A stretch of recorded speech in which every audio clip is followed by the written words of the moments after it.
Hello बच्चों। बेटे अगला टॉपिक आप करते हैं थर्मोकैमिकल इक्वेशनस।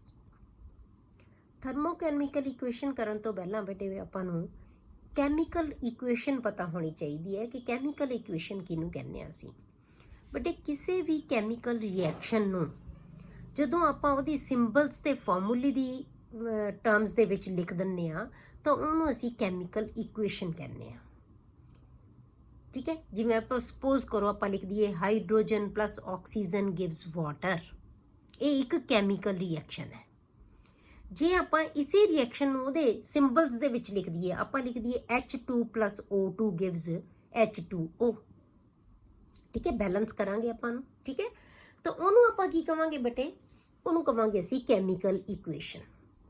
पर जे आपां बेटे कैमिकल इक्वेशन दे नाल उहदियां एनर्जी चेंजिस भी लिख दईए कि कितनी एनर्जी एब्जॉर्व हो रही है या कितनी एनर्जी इवॉल्व हो रही है, तो उन्होंने आप कहांगे बेटे thermochemical equation. A balanced chemical equation along with the value of its delta H R. Delta H R का मतलब कि इंथैल्पी ऑफ रिएक्शन, कि रिएक्शन दे विच कितनी एनर्जी चेंज हो रही है, is called thermochemical equation. Clear. हुण इस कैमिकल इक्वेशन लिखण वास्ते कुछ कन्वेंशनस है बेटे जिहड़ियां सानू याद रखणियां असीं। In writing thermochemical equations the following conventions are followed.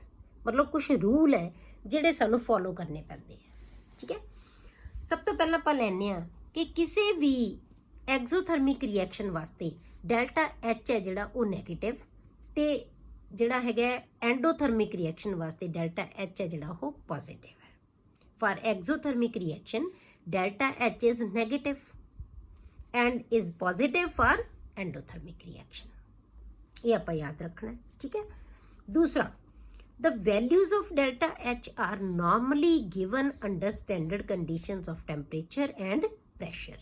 Standard conditions अपनों किनू मानते हैं, आम तौर ते 298 केल्विन नू आपां स्टैंडर्ड टेंपरेचर मान लैंदे आ ते प्रेशर नू 1 एटमोसफेयर। क्लियर।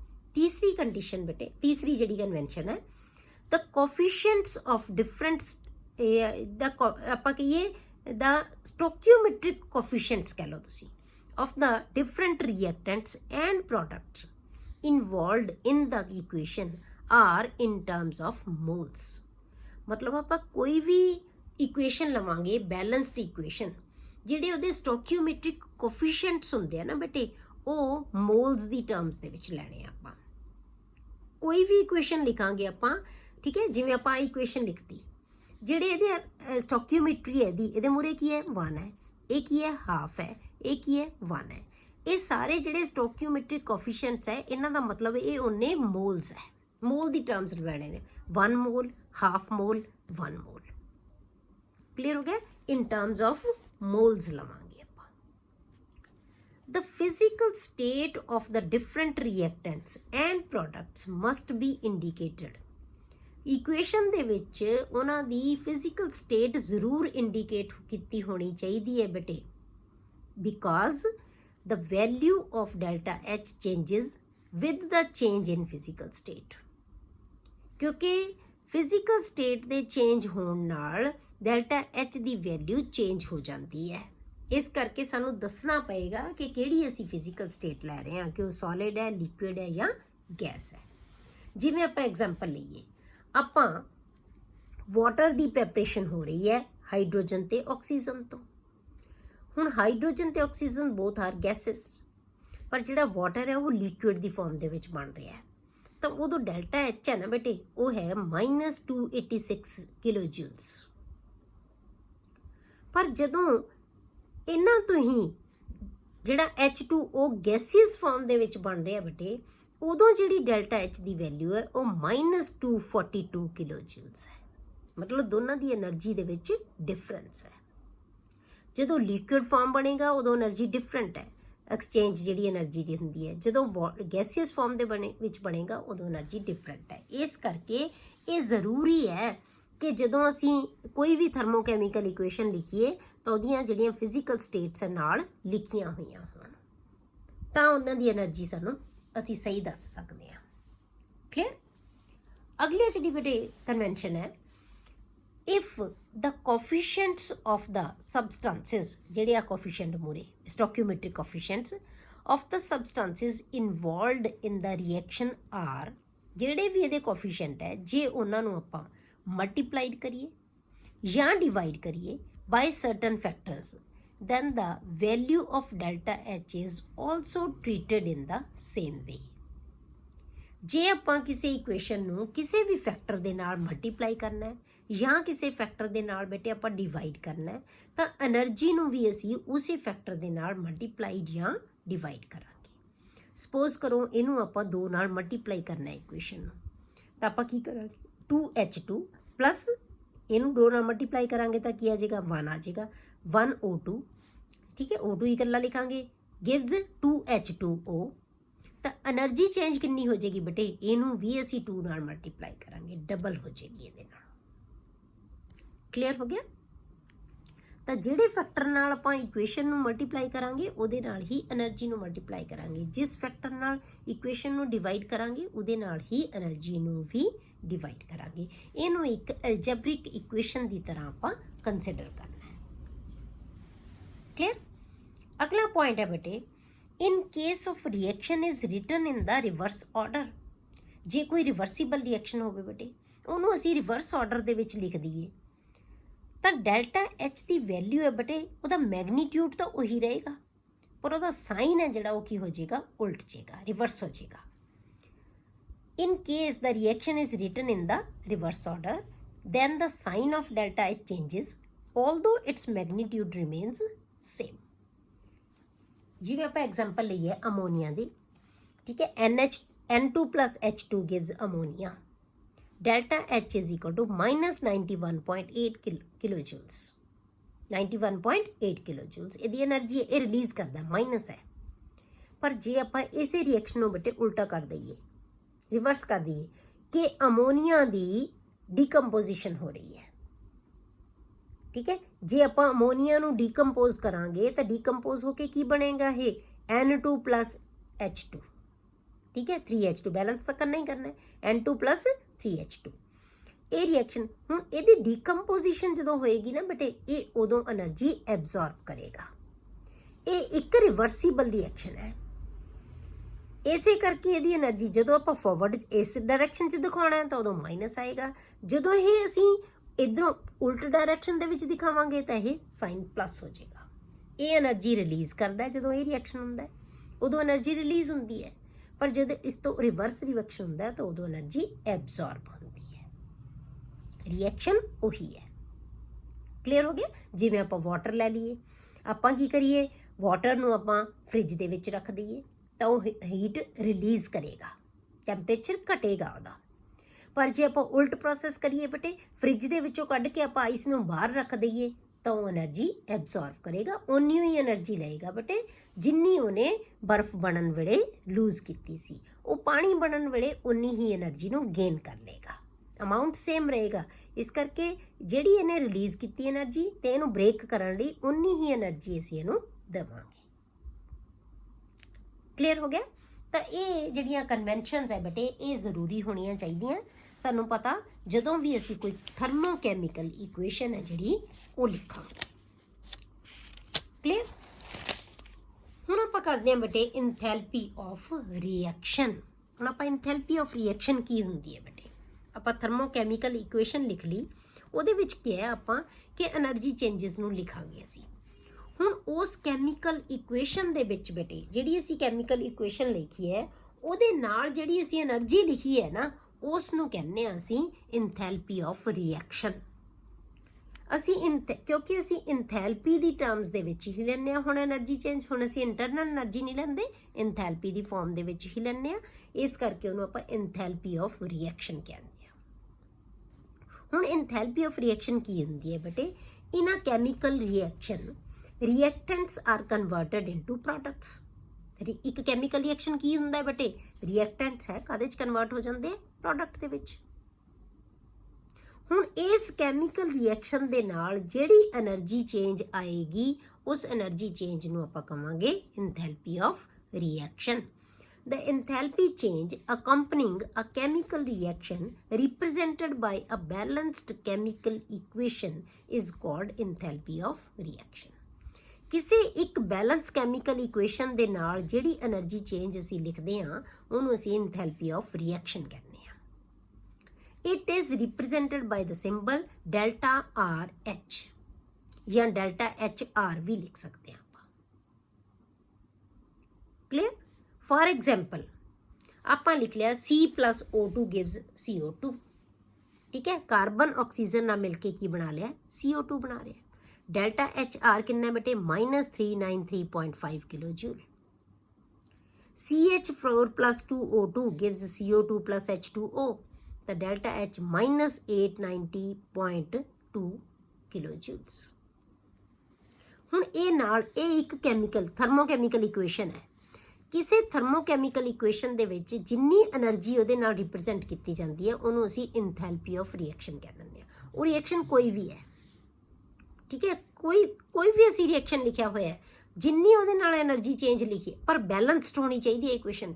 ਜਿੰਨੀ ਉਹਦੇ ਨਾਲ ਅਸੀਂ એનર્ਜੀ ਚੇਂਜ ਲਿਖਾਂਗੇ ਉਹਨੂੰ ਅਸੀਂ ਇੰਥੈਲਪੀ ਆਫ ਰਿਐਕਸ਼ਨ ਕਹਿ ਦਿੰਦੇ ਹਾਂ. ਕਲੀਅਰ?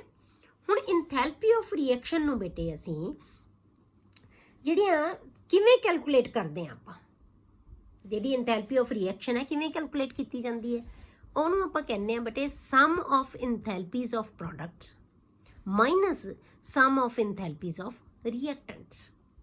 ਜਿੰਨੀਆਂ ਪ੍ਰੋਡਕਟਸ ਹੈ ਉਹਨਾਂ ਦੀਆਂ ਸਾਰੀਆਂ ਇੰਥੈਲਪੀਜ਼ ਦਾ ਜੋੜ ਲੈ ਲਓ, ਸਮ ਲੈ ਲਓ, ਉਹਦੇ ਵਿੱਚੋਂ ਜਿੰਨੇ ਰਿਐਕਟੈਂਟਸ ਦੀਆਂ ਇੰਥੈਲਪੀਜ਼ ਹੈ ਉਹਨਾਂ ਦੇ ਸਮ ਨੂੰ ਮਾਈਨਸ ਕਰ ਦਿਓ ਬੇਟੇ.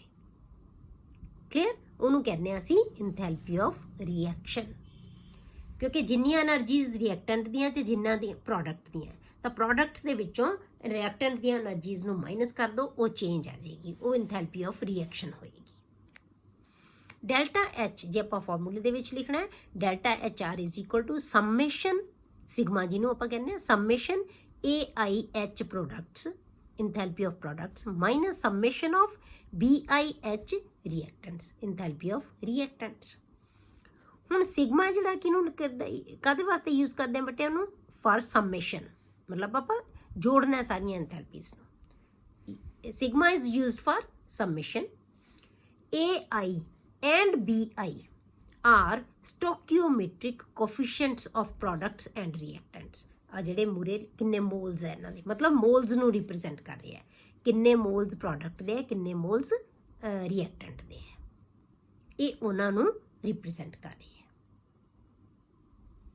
ਕਲੀਅਰ? ਇਹਨੂੰ ਕਹਿੰਦੇ ਅਸੀਂ ਇੰਥੈਲਪੀ ਆਫ ਰਿਐਕਸ਼ਨ. ਹੁਣ ਆਪਾਂ ਕਰਦੇ ਹਾਂ ਬੇਟੇ ਸਟੈਂਡਰਡ ਇੰਥੈਲਪੀ ਆਫ ਰਿਐਕਸ਼ਨ. ਹੁਣ ਸਟੈਂਡਰਡ ਇੰਥੈਲਪੀ ਆਫ ਰਿਐਕਸ਼ਨ ਕਿਹਨੂੰ ਕਹਿੰਦੇ ਆਪਾਂ? ਜੇ ਇਹੀ ਇੰਥੈਲਪੀ ਆਫ ਰਿਐਕਸ਼ਨ ਨੂੰ ਕੋਈ ਵੀ ਰਿਐਕਸ਼ਨ ਹੋ ਰਿਹਾ ਹੈ, ਜੇ ਉਹ ਰਿਐਕਸ਼ਨ ਸਟੈਂਡਰਡ ਕੰਡੀਸ਼ਨਸ ਦੇ ਵਿੱਚ ਹੋ ਰਿਹਾ ਹੈ, ਜਿਨ੍ਹਾਂ ਤੋਂ ਮਿਲ ਕੇ ਰਿਐਕਸ਼ਨ ਬਣ ਰਿਹਾ ਹੈ ਉਹ ਸਾਰੇ ਆਪਣੀਆਂ ਸਟੈਂਡਰਡ ਸਟੇਟਸ ਦੇ ਵਿੱਚ ਹੋਣ, ਤੇ ਟੈਂਪਰੇਚਰ ਤੇ ਪ੍ਰੈਸ਼ਰ ਸਟੈਂਡਰਡ ਜਾਂ ਕਹਿ ਲਓ ਕੰਡੀਸ਼ਨਸ ਹੈ ਜਿਹੜੀਆਂ ਸਾਰੀਆਂ ਉਹ ਸਟੈਂਡਰਡ ਹੋਣ.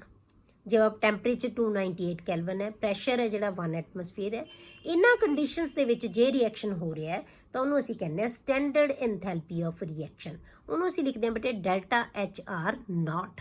ਤੇ ਜਦੋਂ ਨੋਟ ਪਾਤਾ ਅਸੀਂ ਇਹਦਾ ਮਤਲਬ ਸਟੈਂਡਰਡ ਕੰਡੀਸ਼ਨਸ ਦੇ ਵਿੱਚ ਰਿਐਕਸ਼ਨ ਹੋ ਰਿਹਾ ਹੈ.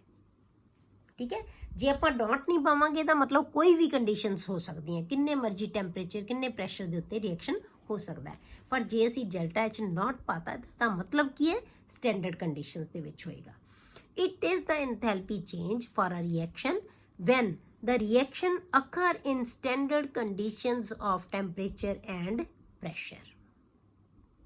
It is denoted by delta RH naught. Clear? ਹੁਣ ਬੇਟੇ ਕਿਹੜੇ ਫੈਕਟਰ ਹੈ ਜਿਹੜੇ ਇੰਥੈਲਪੀ ਆਫ ਰਿਐਕਸ਼ਨ ਨੂੰ ਇਨਫਲੂਐਂਸ ਕਰਦੇ ਹੈ? ਹੁਣ ਇੰਥੈਲਪੀ ਆਫ ਰਿਐਕਸ਼ਨ ਕੀ ਹੈ? ਆਪਾਂ ਕਿ reactant converter to products. Reactant ਦੇ ਬੌਂਡ ਬ੍ਰੇਕ ਹੋਣਗੇ, એનર્ਜੀ ਚਾਹੀਦੀ ਹੈ, ਨਵੇਂ ਬੌਂਡ ਬਣਨਗੇ, ਪ੍ਰੋਡਕਟ ਦੇ ਵਿੱਚ એનર્ਜੀ ਰਿਲੀਜ਼ ਹੋਏਗੀ. ਠੀਕ ਹੈ, એનર્ਜੀ ਚੇਂਜਸ ਹੋਣਗੀਆਂ ਹੀ ਹੋਣਗੀਆਂ. ਹੁਣ ਰਿਐਕਟੈਂਟ ਕਿਹੋ ਜਿਹੇ ਹੈ, ਉਹਨਾਂ ਦੇ ਵਿੱਚ ਬੌਂਡ, ਉਹਨਾਂ ਦੀ ਨੇਚਰ ਕਿਹੋ ਜਿਹੀ ਹੈ, ਕਿੰਨੇ ਸਟਰੋਂਗ ਬੌਂਡ ਹੈ, ਕਿੰਨੀ ਉਹਨਾਂ ਨੂੰ ਤੋੜਨ ਲਈ એનર્ਜੀ ਚਾਹੀਦੀ ਹੈ, ਤਾਂ ਆਪਾਂ ਦੇਖਦੇ ਹਾਂ ਕਿ ਕਿਹੜੇ ਕਿਹੜੇ ਫੈਕਟਰਸ ਹੈ ਜਿਹੜੇ ਇਸ ਇੰਥੈਲਪੀ ਚੇਂਜ ਨੂੰ ਇਫੈਕਟ ਕਰਦੇ ਹੈ. ਕਲੀਅਰ? पहला है physical state of reactants and products. किहो जी फिजिकल स्टेट है, किन्ने स्ट्रोंग बॉन्ड है उन्हां दे विच, उहदे ते डिपेंड करेगी इंथैल्पी। क्वांटिटीज़ ऑफ रिएक्टेंट्स, हुण रिएक्टेंट दीयां क्वांटिटीज़ किन्नियां, जे ज़्यादा है तो ज़्यादा एनर्जी चाहिए है, जे क्वांटिटी घट है तो घट एनर्जी चाहिए होएगी। ठीक है। एलोट्रोपिक फॉर्म्स ऑफ रिएक्टेंट्स, हुण रिएक्टेंट दीयां एलोट्रोपिक फॉर्म्स, एलोट्रोपिक फॉर्म्स की होंदियां बटे, इक्को ही जिहड़े हैगे आ एलीमेंट है उहदियां अलग अलग तरह दीयां फॉर्म्स होंदियां जिन्होंं असीं एलोट्रोपिक फॉर्म्स कहने हैं। जिवें कार्बन है, कार्बन दे एलोट्रोप हुंदे है, जिवें कार्बन ग्रेफाइट दी फॉर्म दे विच भी हुंदा है ते डायमंड दी फॉर्म दे विच भी हुंदा है। जदों ग्रेफाइट दी फॉर्म दे विच रिएक्ट करेगा तो एनर्जी चेंज डिफरेंट होएगी, जदों ओह ग्रेफाइट दी फॉर्म दे विच रिएक्ट करेगा तो उदों एनर्जी डिफरेंट होएगी। क्यों? क्योंकि दोनों दी बेटे स्ट्रक्चर डिफरेंट है। ਆਪਾਂ बहुत डिटेल ਦੇ ਵਿੱਚ ਪਹਿਲਾਂ ਛੋਟੀ ਕਲਾਸਿਸ ਦੇ ਵਿੱਚ ਪੜਿਆ ਹੋਇਆ ਤੁਸੀਂ ਡਾਇਮੰਡ ਤੇ ਗ੍ਰੇਫਾਈਟ ਦਾ ਸਟਰਕਚਰ ਕਲੀਅਰ। ਤਾਂ ਇਹਨਾਂ ਦੇ ਕਰਕੇ ਇਹਨਾਂ ਦੀਆਂ ਐਲੋਟ੍ਰੋਪਿਕ ਫਾਰਮਸ ਹੈ ਨਾ ਜਿਹੜੀਆਂ ਰਿਐਕਟੈਂਟ ਦੀਆਂ, ਉਹ ਵੀ ਇਫੈਕਟ ਕਰਦੀਆਂ, ਇਨਫਲੂਐਂਸ ਕਰਦੀਆਂ ਐਂਥੈਲਪੀ ਨੂੰ। ਅਗਲਾ ਹੈ conditions of temperature and pressure. ਜੇ ਅਸੀਂ ਕੰਡੀਸ਼ਨਸ ਚੇਂਜ ਕਰ ਦਾਂਗੇ ਟੈਂਪਰੇਚਰ ਪ੍ਰੈਸ਼ਰ ਦੀਆਂ ਤਾਂ ਫਿਰ ਵੀ ਐਂਥੈਲਪੀ ਚੇਂਜਸ ਹੈ ਜਿਹੜੀਆਂ ਉਹ ਡਿਫਰੈਂਟ ਹੋਣਗੀਆਂ। ਤਾਂ ਇਹ ਫੈਕਟਰਸ ਹੈ ਜਿਨ੍ਹਾਂ ਦੇ ਉੱਤੇ ਕਿਸੇ ਵੀ ਰਿਐਕਸ਼ਨ ਦੀ ਐਂਥੈਲਪੀ ਹੈ, ਐਂਥੈਲਪੀ ਚੇਂਜ ਹੈ ਉਹ ਜਿਹੜੀ ਡਿਪੈਂਡ ਕਰਦੀ ਹੈ। ਕਲੀਅਰ। ਹੁਣ ਬੇਟੇ ਕਰਦੇ ਆਪਾਂ different types of enthalpies of reaction. ਹੁਣ ਰਿਐਕਸ਼ਨ ਦੀਆਂ ਅਲੱਗ-ਅਲੱਗ ਤਰ੍ਹਾਂ ਦੀਆਂ ਜਿਹੜੀਆਂ ਐਂਥੈਲਪੀਜ਼ ਹੁੰਦੀਆਂ, मतलब ਅਸੀਂ ਕਈ ਤਰ੍ਹਾਂ ਦੀਆਂ ਐਂਥੈਲਪੀਜ਼ ਪੜਾਂਗੇ ਰਿਐਕਸ਼ਨਸ, ਕਿਉਂਕਿ ਰਿਐਕਸ਼ਨ ਇੱਕ ਤਰ੍ਹਾਂ ਦੇ ਨਹੀਂ ਨਾ ਹੁੰਦੇ, ਰਿਐਕਸ਼ਨ ਡਿਫਰੈਂਟ ਟਾਈਪ ਦੇ ਹੁੰਦੇ ਆ। ਜਿਵੇਂ ਜਿਵੇਂ ਕੋਈ ਰਿਐਕਸ਼ਨ ਹੋਏਗਾ ਉਸੇ ਤਰ੍ਹਾਂ ਆਪਾਂ ਉਹਦੀ ਐਂਥੈਲਪੀ ਨੂੰ ਸਟੱਡੀ ਕਰਾਂਗੇ। ਲਵਾਂਗੇ ਅਸੀਂ ਡੈਲਟਾ ਐਚ ਹੀ ਹਮੇਸ਼ਾ, ਪਰ ਉਹਦੇ ਨਾਂ ਡਿਫਰੈਂਟ ਹੋਣਗੇ। ਹੁਣ ਜਿਵੇਂ ਆਪਾਂ ਐਗਜ਼ਾਮਪਲ ਲਈਏ, depending upon the nature of the particular reaction, ਕਿਸੇ ਵੀ ਪਰਟੀਕੂਲਰ ਰਿਐਕਸ਼ਨ ਦੇ ਅਕੋਰਡਿੰਗ ਜੇ ਆਪਾਂ ਲਈਏ ਉਹਦੇ ਤੇ ਡਿਪੈਂਡ ਕਰੇਗੀ enthalpy change. The enthalpies of the reactions have been given different names. Reaction ਦੇ ਕਿਹੋ ਜਿਹਾ ਰਿਐਕਸ਼ਨ ਹੈ, ਉਹਦੀ ਨੇਚਰ ਕਿਹੋ ਜਿਹੀ ਆ, ਉਹਦੇ ਨਾਂ, ਉਹਦੇ ਬੇਸ ਤੇ ਆਪਾਂ ਐਂਥੈਲਪੀਜ਼ ਦੇ ਅਲੱਗ-ਅਲੱਗ ਨਾਮ ਰੱਖਦੇ। ਠੀਕ ਹੈ। ਜਿਵੇਂ ਆਪਾਂ ਐਗਜ਼ਾਮਪਲ ਲਈ C+O2 gives CO2, delta HR is equal to -393.5 kilojoules। ਇਸ ਰਿਐਕਸ਼ਨ ਦੀ ਐਂਥੈਲਪੀ ਹੈ ਜਿਹੜੀ ਉਹ ਇੰਨੀ ਹੈ। ਹੁਣ ਇਸ ਰਿਐਕਸ਼ਨ ਨੂੰ ਬੇਟੇ ਇਹ ਤੁਹਾਨੂੰ ਇਹ ਕੋਈ ਇਸ ਰਿਐਕਸ਼ਨ ਨੂੰ ਕੁਛ ਕਹਿ ਸਕਦਾ ਹੈ, ਕੋਈ ਕੁਛ ਕਹਿ ਸਕਦਾ ਹੈ। ਇਹਨੂੰ ਆਪਾਂ ਰਿਐਕਸ਼ਨ ਨੂੰ ਕੀ ਕਹਿ ਸਕਦੇ ਹਾਂ? ਪਹਿਲਾਂ ਅਸੀਂ ਕਹਿ ਸਕਦੇ ਹਾਂ ਕਿ ਇਹਦੇ ਵਿੱਚ ਕਾਰਬਨ ਦੀ ਕੰਬਸ਼ਨ ਹੋ ਰਹੀ ਹੈ। ਠੀਕ ਹੈ। ਕਾਰਬਨ ਨੂੰ ਅਸੀਂ ਜਲਾ ਰਹੇ ਹਾਂ ਆਕਸੀਜਨ ਦੀ ਪ੍ਰੈਜ਼ੈਂਸ ਦੇ ਵਿੱਚ ਤਾਂ ਐਨਰਜੀ ਪ੍ਰੋਡਿਊਸ ਹੋ ਰਹੀ ਹੈ। ਪਹਿਲਾਂ ਤਾਂ ਇਹ ਹੋ ਗਿਆ ਰਿਐਕਸ਼ਨ। ਠੀਕ ਹੈ। ਐਂਥੈਲਪੀ ਆਫ ਕੰਬਸ਼ਨ ਆਫ ਕਾਰਬਨ। ਦੂਜਾ ਕੀ ਕਹਿ ਸਕਦੇ ਹਾਂ ਆਪਾਂ ਕਿ ਕਾਰਬਨ ਡਾਈਆਕਸਾਈਡ ਪ੍ਰੋਡਿਊਸ ਹੋ ਰਹੀ ਹੈ ਤਾਂ ਆਪਾਂ ਕੀ ਕਹਿ ਦਾਂਗੇ? Enthalpy of formation of carbon dioxide. Energy ਤਾਂ ਉਹੀ ਹੈ ਨਾ। ਇਹ enthalpy of combustion of C ਵੀ ਹੋ ਸਕਦਾ ਹੈ। ਇਹ ਐਂਥੈਲਪੀ ਆਫ ਜਿਹੜੀ ਹੈ ਫਾਰਮੇਸ਼ਨ ਆਫ ਕਾਰਬਨ ਡਾਈਆਕਸਾਈਡ ਵੀ ਕਹਿ ਸਕਦੇ ਹਾਂ, ਜਾਂ ਇਹਨੂੰ ਅਸੀਂ ਐਂਥੈਲਪੀ ਆਫ ਰਿਐਕਸ਼ਨ ਵੀ ਕਹਿ ਸਕਦੇ ਹਾਂ। ਇਹ ਤਾਂ ਹੈਗਾ ਹੀ ਹੈ ਰਿਐਕਸ਼ਨ ਤਾਂ ਆਪਾਂ ਇੱਕੋ ਹੀ ਐਂਥੈਲਪੀ ਨੂੰ ਤਿੰਨ ਤਰ੍ਹਾਂ ਨਾਲ ਲਿਖਤਾ ਦੇਖੋ ਤੁਸੀਂ। ਠੀਕ ਹੈ। ਜਦੋਂ enthalpy of combustion of carbon ਲਿਖਾਂਗੇ ਤਾਂ ਡੈਲਟਾ ਸੀ ਲਿਖ ਦਾਂਗੇ ਆਪਾਂ ਐਚ। ਠੀਕ ਹੈ। ਜਦੋਂ enthalpy of formation of carbon dioxide ਲਿਖਾਂਗੇ ਤਾਂ ਡੈਲਟਾ ਐਫ ਐਚ ਲਿਖਦਾ, ਫਾਰਮੇਸ਼ਨ ਨੂੰ ਐਫ ਨਾਲ ਲਿਖਤਾ। ਜੇ ਆਪਾਂ ਐਂਥੈਲਪੀ ਆਫ ਰਿਐਕਸ਼ਨ ਲਿਖਾਂਗੇ ਤਾਂ ਡੈਲਟਾ ਆਰ ਐਚ ਲਿਖਤਾ, ਰਿਐਕਸ਼ਨ ਨੂੰ ਆਰ ਨਾਲ ਰਿਪਰੈਜ਼ੈਂਟ ਕਰਾਂਗੇ। ਕਲੀਅਰ। ਇਹ ਅਲੱਗ-ਅਲੱਗ ਹੈਗੀਆਂ। Different types of enthalpies of reaction are. ਕਿਹੜੀਆਂ ਟਾਈਪ ਦੀਆਂ ਹੁਣ ਐਂਥੈਲਪੀਜ਼ ਹੋ ਸਕਦੀਆਂ, ਉਹਨਾਂ ਨੂੰ ਆਪਾਂ ਅਲੱਗ-ਅਲੱਗ ਐਂਥੈਲਪੀਜ਼ ਨੂੰ ਡਿਸਕਸ ਕਰਾਂਗੇ। ਇਸ ਚੀਜ਼ ਦੀ ਸਮਝ ਆ ਗਈ ਬੇਟੇ ਕਿ ਇੱਕੋ ਹੀ ਤਰ੍ਹਾਂ ਦੇ ਰਿਐਕਸ਼ਨ ਦੇ ਵਿੱਚ ਆਪਾਂ ਅਲੱਗ-ਅਲੱਗ ਤਰ੍ਹਾਂ ਨਾਲ ਐਂਥੈਲਪੀਜ਼ ਨੂੰ ਨਾਮ ਦੇ ਸਕਦੇ ਹਾਂ। ਠੀਕ ਹੈ। ਸਭ ਤੋਂ ਪਹਿਲਾਂ ਆਪਾਂ ਕਰਦੇ ਹਾਂ ਬੇਟੇ ਸਟੈਂਡਰਡ ਐਂਥੈਲਪੀ ਆਫ ਫਾਰਮੇਸ਼ਨ। ਆਪਾਂ ਚਾਹੇ ਸਟੈਂਡਰਡ ਲਿਖੋ ਚਾਹੇ ਨਾ ਲਿਖੋ, ਜਿੰਨੀਆਂ ਵੀ ਆਪਾਂ ਐਂਥੈਲਪੀਜ਼ ਪੜਾਂਗੇ ਨਾ ਆਪਾਂ ਸਾਰਿਆਂ ਨੂੰ ਸਟੈਂਡਰਡ ਕੰਡੀਸ਼ਨਸ ਦੇ ਵਿੱਚ ਹੀ ਪੜਾਂਗੇ। ਠੀਕ ਹੈ। ਤਾਂ ਐਂਥੈਲਪੀ ਆਫ ਫਾਰਮੇਸ਼ਨ ਕਿਹਨੂੰ ਕਹਿੰਦੇ ਆ ਆਪਾਂ? ਫਾਰਮੇਸ਼ਨ ਦਾ ਮਤਲਬ ਕਿਸੇ ਚੀਜ਼ ਨੂੰ ਬਣਾਉਣਾ। ਜਿਵੇਂ ਆਪਾਂ ਇੱਥੇ ਕਿਹਾ ਐਂਥੈਲਪੀ ਆਫ ਫਾਰਮੇਸ਼ਨ ਆਫ CO2, ਕਿੰਨੀ ਐਂਥੈਲਪੀ ਹੈ CO2 ਨੂੰ ਬਣਾਉਣ ਵਾਸਤੇ। ਠੀਕ ਹੈ। ਪਰ ਜਦੋਂ ਆਪਾਂ ਇੰਥੈਲਪੀ ਆਫ ਫਾਰਮੇਸ਼ਨ ਸ਼ਬਦ ਲੈ ਲਿਆ ਤਾਂ ਇਹਦਾ ਮਤਲਬ ਕਿਆ ਹੈ ਕਿ ਅਸੀਂ ਕਿਸੇ ਵੀ ਚੀਜ਼ ਦਾ 1 ਮੋਲ ਬਣਾਵਾਂਗੇ, ਉਦੋਂ ਜਿੰਨੀ એનર્ਜੀ ਚੇਂਜ ਆਏਗੀ ਬੇਟੇ ਉਹਨੂੰ ਅਸੀਂ ਇੰਥੈਲਪੀ ਆਫ ਫਾਰਮੇਸ਼ਨ ਕਹਿੰਦੇ ਹਾਂ। ਦ enthalpy change for the formation of 1 mole of a compound from its elements under standard conditions of temperature and pressure। ਕਿਸੇ ਵੀ ਕੰਪਾਊਂਡ ਦਾ ਜਦੋਂ 1 ਮੋਲ ਅਸੀਂ ਬਣਾਵਾਂਗੇ ਉਦੋਂ ਜਿੰਨੀ ਇੰਥੈਲਪੀ ਚੇਂਜ ਹੋਏਗੀ ਉਹਨੂੰ ਅਸੀਂ ਇੰਥੈਲਪੀ ਆਫ ਫਾਰਮੇਸ਼ਨ ਕਹਾਂਗੇ। ਜਿਵੇਂ ਆਪਾਂ ਲੈ ਲਿਆ H2 + O2 gives water। ਜੇ ਆਪਾਂ ਇਹਨੂੰ ਇਕੁਏਸ਼ਨ ਨੂੰ ਬੈਲੈਂਸ ਕਰਾਂਗੇ ਨਾ ਬੇਟੇ ਤਾਂ ਕੀ ਹੋਏਗਾ, H2 + O2 ਹੈ, ਇੱਧਰ O1 ਹੈ, ਇੱਧਰ O2 ਸੀ, ਇੱਥੇ ਸਾਨੂੰ ਮੂਹਰੇ 2 ਲਗਾਉਣਾ ਪਏਗਾ। ਜਦੋਂ ਇੱਥੇ 2 ਲਗਾਇਆ ਹਾਈਡਰੋਜਨ 4 ਹੋ ਗਏ ਤਾਂ ਸਾਨੂੰ ਇੱਥੇ ਵੀ 2 ਲਗਾਉਣਾ ਪਏਗਾ, ਪਰ ਇੱਥੇ 2 ਮੋਲ ਬਣਨਗੇ। ਉਹਨੂੰ ਅਸੀਂ ਇੰਥੈਲਪੀ ਆਫ ਫਾਰਮੇਸ਼ਨ ਨਹੀਂ ਕਹਾਂਗੇ, ਉਹ ਇੰਥੈਲਪੀ ਆਫ ਰਿਐਕਸ਼ਨ ਹੋ ਜਾਏਗੀ। ਪਰ ਜੇ ਅਸੀਂ ਫਾਰਮੇਸ਼ਨ ਕਰਨੀ ਹੈ ਨਾ ਤਾਂ ਵਾਟਰ ਦਾ ਅਸੀਂ 1 ਮੋਲ ਹੀ ਬਣਾਵਾਂਗੇ, ਤਾਂ ਇਸ ਇਕੁਏਸ਼ਨ ਨੂੰ ਉਹਦੇ ਨਾਲ ਡਿਵਾਈਡ ਕਰ ਦਾਂਗੇ ਸਾਰਿਆਂ ਨਾਲ ਉਹਨੂੰ 1 ਮੋਲ ਬਣਾਉਣ ਵਾਸਤੇ, ਠੀਕ ਹੈ। ਤਾਂ ਹਮੇਸ਼ਾ ਜਦੋਂ 1 ਮੋਲ ਬਣੇਗਾ ਉਦੋਂ ਕਿੰਨੀ ਇੰਥੈਲਪੀ ਚੇਂਜ ਆ ਰਹੀ ਹੈ ਉਹਨੂੰ ਅਸੀਂ ਕਹਾਂਗੇ ਇੰਥੈਲਪੀ ਆਫ ਫਾਰਮੇਸ਼ਨ, ਠੀਕ ਹੈ। ਉਹ ਹੋਏਗੀ ਇੰਥੈਲਪੀ ਆਫ ਫਾਰਮੇਸ਼ਨ। ਹੁਣ ਕਿਸੇ ਵੀ ਰਿਐਕਸ਼ਨ ਦੀ ਇੰਥੈਲਪੀ ਨੂੰ ਬੇਟੇ ਆਪਾਂ ਇੰਥੈਲਪੀ ਆਫ ਫਾਰਮੇਸ਼ਨ ਤੋਂ ਕੈਲਕੂਲੇਟ ਕਰ ਸਕਦੇ ਹਾਂ। Standard enthalpy of reaction from standard enthalpies of formation. ਕੋਈ ਰਿਐਕਸ਼ਨ ਦੇ ਵਿੱਚ ਜੇ ਤੁਹਾਨੂੰ ਇੰਥੈਲਪੀਜ਼ ਆਫ ਫਾਰਮੇਸ਼ਨ ਪਤਾ ਹੋਣ ਸਾਰੇ ਰਿਐਕਟੈਂਟ ਦੀਆਂ ਪ੍ਰੋਡਕਟਸ ਦੀਆਂ ਤਾਂ ਤੁਸੀਂ ਇੰਥੈਲਪੀ ਆਫ ਰਿਐਕਸ਼ਨ ਕੈਲਕੂਲੇਟ ਕਰ ਸਕੋਗੇ। ਤੁਹਾਨੂੰ ਪੁੱਛ ਲਿਆ ਇੱਕ ਰਿਐਕਸ਼ਨ ਦੇਤਾ ਕਿ ਇਸ ਰਿਐਕਸ਼ਨ ਦੀ ਤੁਸੀਂ ਇੰਥੈਲਪੀ ਆਫ ਫਾਰਮੇਸ਼ਨ ਕੈਲਕੂਲੇਟ ਕਰੋ ਤੇ ਨਾਲ ਤੁਹਾਨੂੰ enthalpy of formation of reactants and products ਦੇਤੀਆਂ, ਠੀਕ ਹੈ। ਉਹਦੇ ਵਾਸਤੇ ਫਾਰਮੂਲਾ ਕੀ ਲਗਾਉਂਦੇ ਆਪਾਂ ਬੇਟੇ, enthalpy of reaction is equal to summation of enthalpies of formation of products minus summation of enthalpies of formation of reactants। ਜੇ ਆਪਾਂ ਪ੍ਰੋਡਕਟ ਦੀਆਂ ਇੰਥੈਲਪੀਜ਼ ਆਫ ਫਾਰਮੇਸ਼ਨ ਦੇ ਵਿੱਚੋਂ ਰਿਐਕਟੈਂਟ ਦੀਆਂ ਇੰਥੈਲਪੀਜ਼ ਆਫ ਫਾਰਮੇਸ਼ਨ ਮਾਈਨਸ ਕਰ ਦਾਂਗੇ ਤਾਂ ਕੀ ਆ ਜਾਏਗੀ ਤੁਹਾਡੇ ਕੋਲ ਇੰਥੈਲਪੀ ਆਫ ਰਿਐਕਸ਼ਨ। ਕਲੀਅਰ ਹੋ ਗਿਆ। ਹੁਣ ਬਾਈ ਕਨਵੈਨਸ਼ਨ ਯਾਦ ਰੱਖਣਾ, ਬਾਈ ਰੂਲ ਯਾਦ ਰੱਖਣਾ ਬੇਟੇ ਤੁਸੀਂ, enthalpies of formation of all free elements in their standard states are assumed to be 0। ਬੇਟੇ ਜਿਹੜੀਆਂ ਫ੍ਰੀ ਐਲੀਮੈਂਟ ਜਿਹੜੇ ਹੈਗੇ ਆ ਉਹਨਾਂ ਦੀਆਂ ਜਿਹੜੀਆਂ ਇੰਥੈਲਪੀ ਆਫ ਫਾਰਮੇਸ਼ਨ ਹੈ ਨਾ ਉਹਨੂੰ ਆਪਾਂ ਕੀ ਲਵਾਂਗੇ, 0 ਲਵਾਂਗੇ। ਫ੍ਰੀ ਐਲੀਮੈਂਟਸ ਹੈ ਜਿਹੜੇ ਉਹਨਾਂ ਦੀਆਂ ਇੰਥੈਲਪੀਜ਼ ਆਫ ਫਾਰਮੇਸ਼ਨ ਜਿਵੇਂ O2 ਹੈ, N2 ਹੈ, ਠੀਕ ਹੈ, ਜਾਂ ਆਪਾਂ ਕਾਰਬਨ ਹੈ, ਕਾਰਬਨ ਦੇ ਆਪਾਂ ਕੀ ਕਿਹਾ ਸਟੈਂਡਰਡ ਸਟੇਟ ਹੈ ਬੇਟੇ ਜਿਹੜੀ ਉਹਦੀ, ਕਾਰਬਨ ਦੇ 2 ਐਲੋਟ੍ਰੋਪ ਹੈ, ਡਾਇਮੰਡ ਵੀ ਹੈ, ਗ੍ਰੇਫਾਈਟ ਵੀ ਹੈ। ਪਰ ਜਿਹੜਾ ਗ੍ਰੇਫਾਈਟ ਹੈ ਉਹ ਸਟੈਂਡਰਡ ਸਟੇਟ ਹੈ ਉਹਦੀ, ਜਿਹੜਾ ਆਮ ਐਗਜ਼ਿਸਟ ਕਰਦਾ ਹੈ ਉਹ ਗ੍ਰੇਫਾਈਟ ਹੈ। ਡਾਇਮੰਡ ਹੈ ਜਿਹੜਾ ਉਹਦਾ ਬੇਟੇ ਸਟੈਂਡਰਡ ਸਟੇਟ ਨਹੀਂ ਹੈ। ਤਾਂ ਆਪਾਂ ਡਾਇਮੰਡ ਦੀ ਇੰਥੈਲਪੀ ਆਫ ਫਾਰਮੇਸ਼ਨ ਨੂੰ 0 ਨਹੀਂ ਲੈ ਸਕਦੇ ਕਦੇ ਵੀ, ਪਰ ਕਾਰਬਨ ਗ੍ਰੇਫਾਈਟ ਦੀ ਜਿਹੜੀ ਫਾਰਮੇਸ਼ਨ ਹੈ ਨਾ ਉਹਨੂੰ ਅਸੀਂ 0 ਲਵਾਂਗੇ ਇੰਥੈਲਪੀ ਆਫ ਫਾਰਮੇਸ਼ਨ।